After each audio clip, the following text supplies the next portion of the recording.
All right, test number one. I don't know if this is going to be working. I don't know if I'm live or not, but I'm going to do my first test. That's for sure. Wow, no preparation, guys. Just winging it, going live. All right. So, hello and welcome to bruceisall.com. Guys, I love you all for the support. I can't thank you guys enough. We have a 14-inch telescope on its way. It's cloudy outside. It's been cloudy all day. We have some freezing rain now. Even though winter's coming to Canada, I'm still going to be able to use the brand new telescope, but I'm going to have to be a bit choosy on the days that I'm going to be using it. So what can we expect on my channel, my YouTube channel? Well, I have astrophotography that I have a way of posting it that it's often mixing up and controversial. It's that I like showing my photography looking like we're sailing over it or hovering over it or flying over it, three-dimensional, playing in the depth of field of depth, the same way 3D imaging is done. So I've been starting to get a lot of support recently on the channel, and I can't thank you guys enough. I want to talk a bit about idling. I don't know if other channels, if you guys are having problems with some idling, meaning you're getting maybe 10, 20, 30,000 views in a day, and the next day you don't get any at all, like maybe 500 to 1,000 views. I'm finding it a bit odd that it's doing that up and down. I don't know why that's happening. I don't know the reason for it, but a lot of ups and downs. It's not too fun when that happens. But yeah, the channel, guys, is going to be changing very quickly. I'm always integrating new editing techniques. Okay, I want to talk about whether things are fake or real. You know, some of you think that the things that I am posting are not my material, or they're fake, or that I use models. You know, I'm not a rich person, so I don't have big editing programs. I went to get my first editing program in 2011, which was Adobe Photoshop. Okay, I couldn't understand it. I couldn't do anything with it. It was too complicated. I wasn't integrated enough in my editing, you know. And now years go by. I'm 42 now, 42 years old, and I've been doing editing photography for a while. I've been trying new techniques. I started off with nature photography, and now I'm on the moon and in the constellations, you know. There are things that are said about science that we have to read between the lines sometimes. And when they talk about optics, saying that it's very hard to get through atmospheric disturbance, and with a telescope, of course, and to get to the surface of the moon. It's not impossible to get through atmospheric disturbance. It's impossible with a camera alone, but there are many techniques and things that you can do to be able to get to the surface. I found structuring, you know, it looks like buildings on the surface of the moon. It doesn't mean that it is a building or construction, or but it's symmetrical. So along somebody had to have gone down or up to the surface of the moon to build these pipelines or tunnels, obviously, because I tend to think that there is possibly some truth with the lava tubes. You know, you hear NASA talking about that. Very interesting. If lava tubes exist on the moon, and if they're very wide, could you imagine the size of the bases? Not that we could do. Can you imagine the size of the bases that are already on the moon? If there are another species, if there is another species on the surface of the moon, you could be sure that the ideal of the lava tubes, they've used it themselves. You see them go in and out of the surface. Not too long ago, scientists told us that there are over 10,000 feet of elevated levels on the surface of the moon. Okay, meaning some people say that it's like looking through glass. When you look at the moon, sometimes it looks like there's areas where there's not just a haze, but it looks like there's a glossy coating over structuring, or whether it be mechanisms or tunnels for liquid that is flowing inside of them. We find them. Other channels are finding them. John Leonard Walson was finding them.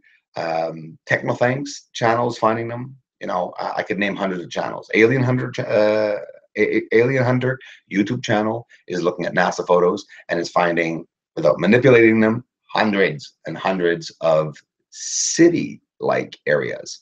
You can't deny what these channels and what I am finding. You guys got to look into a lot of the channels. Start looking around, and you guys will really see a lot of people are finding some real stuff on the moon.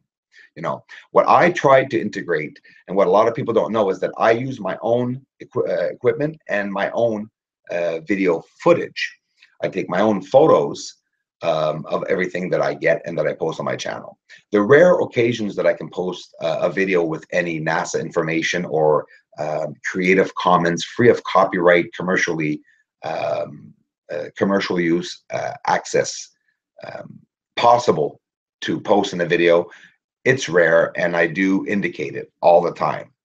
Obviously, I will never take a photo of NASA and use it and pass it off for myself. There are metadata in it, they're copywritten, people know. But I've honestly never really looked at NASA photos. I started getting photos myself on stars, the surfaces of stars. I found a magnification technique that works wonders, and it works. And I've compared my photos. This is what some of you, I wish more of you would do.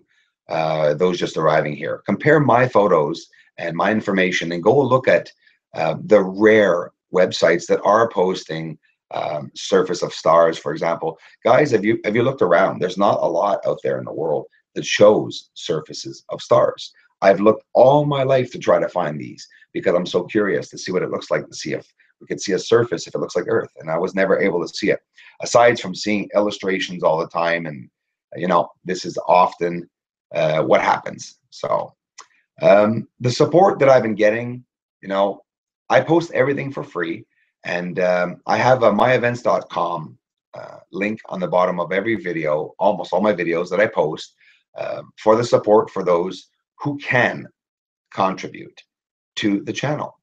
If you cannot, everything remains free anyways. I appreciate you coming by and commenting. And you know, I had a great suggestion from a couple of friends that asked me, friends that I met online, that told me to start an event so that I could raise money for a telescope. Well, today I want to give thanks to the website contributors. At the end of every video, I have a list of wonderful people whom I love very much, who have given their support to my channel for over a year and a half now. And thanks to them, we are getting a 14-inch telescope. I ordered a CGXL 1400 HD telescope by Celestron, and it's on its way. I'm assuming next week, latest the week after, we should start to see the telescope come in. So I really hope this is working, guys. You know, I'm probably talking to myself. I think I did like 20 live streams that did not work. So it says live in the corner there. The lighting's horrible, guys.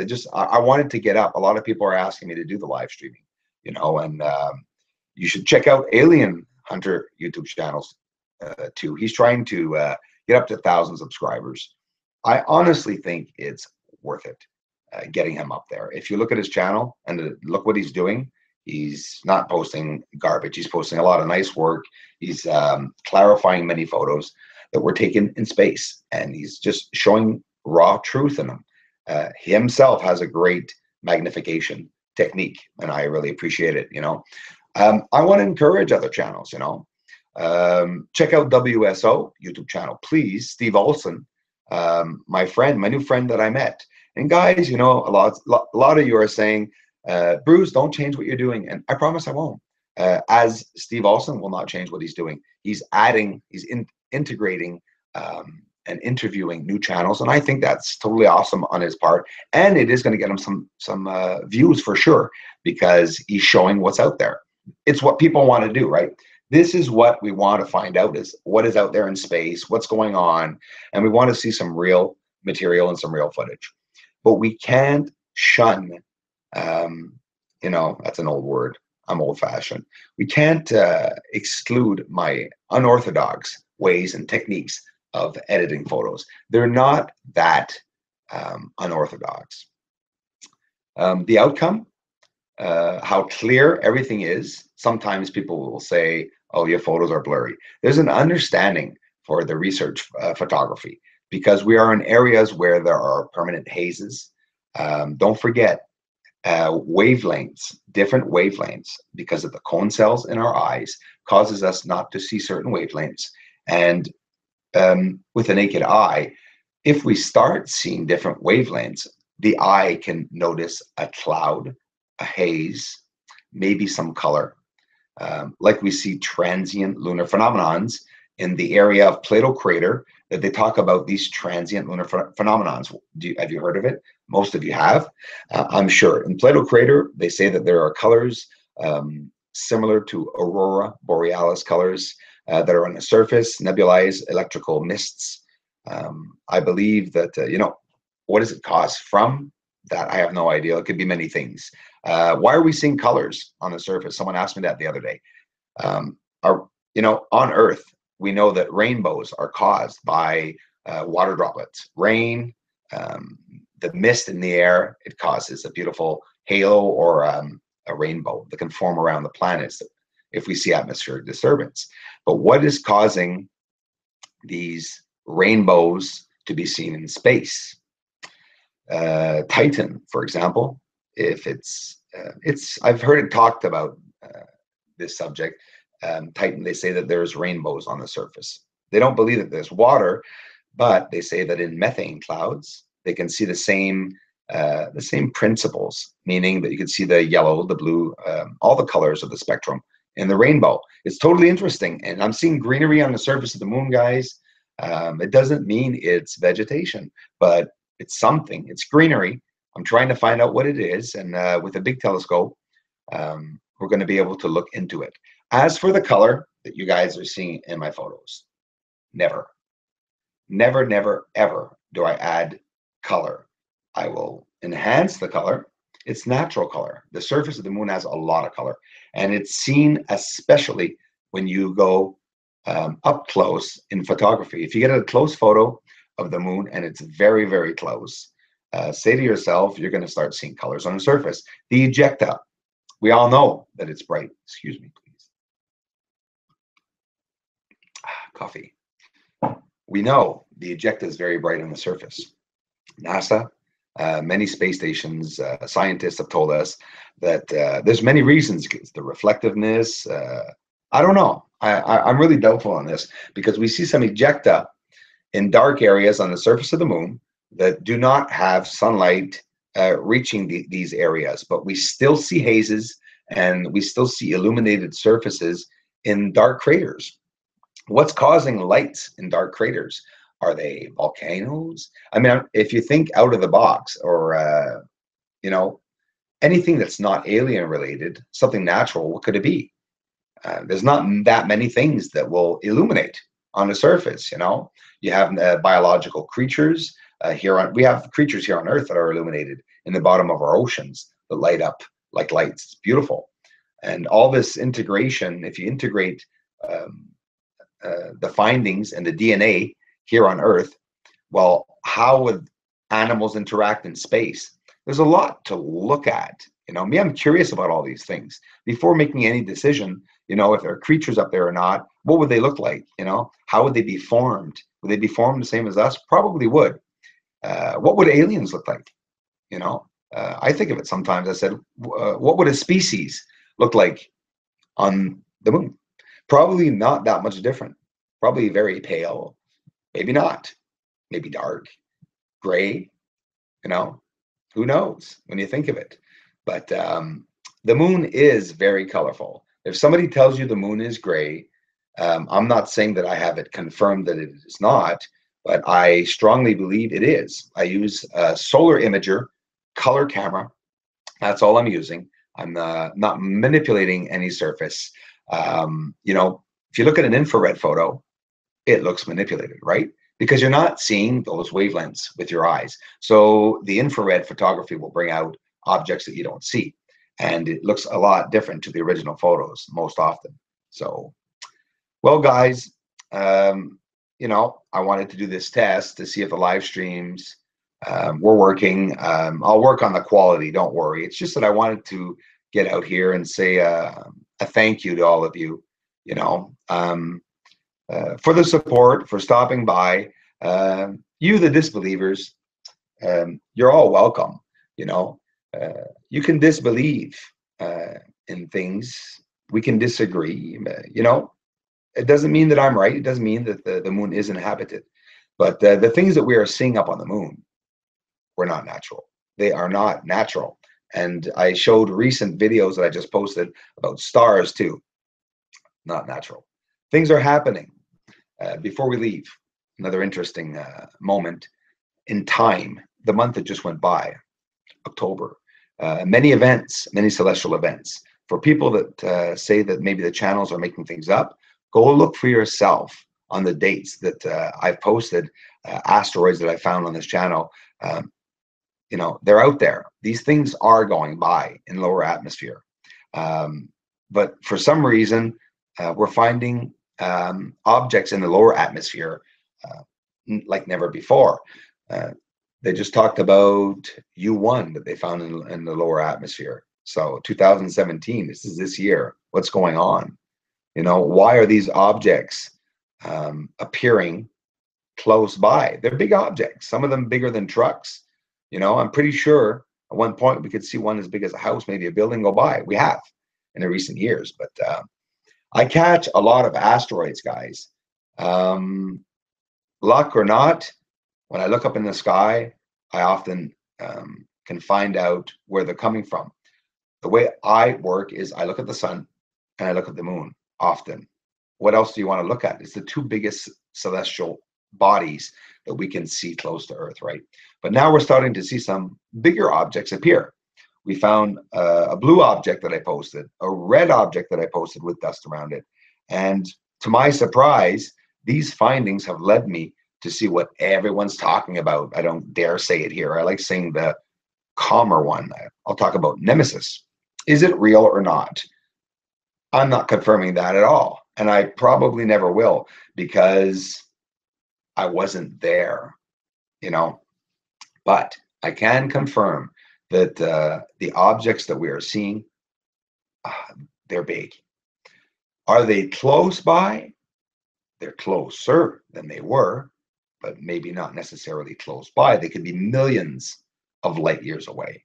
Look at Betelgeuse in the constellation of Orion. We see Betelgeuse ever so close, but that's because it's massive, And I want to talk more about very soon about these stars. Look at Rigel star that I posted recently.